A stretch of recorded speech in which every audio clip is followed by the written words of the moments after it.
Баршаңызға сәлем, сіздермен бірге бүгін сүзбелі пирог дайындайтын боламыз. Бізге керекті сүзбе, оның үстіне 3 жұмыртқа қосамыз.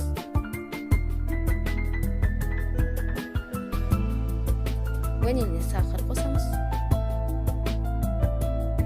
3 ас қасық жүгері крахмалын қосамыз. 4 ас қасық қант қосамыз.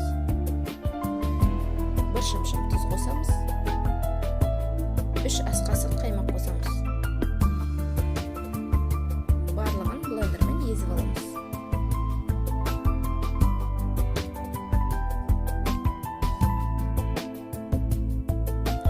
Міне творожный массамыз дайын болды. Оны табамызға құйып, 180 градуста 15-20 минут пісіріп аламыз.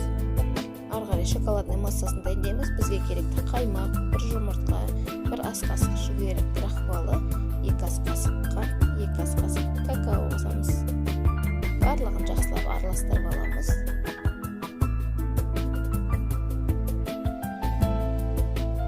Оны дайын болған творожный массамыздың бетіне құйып тегістейміз. Оны да 15 минутқа пісіріп аламыз.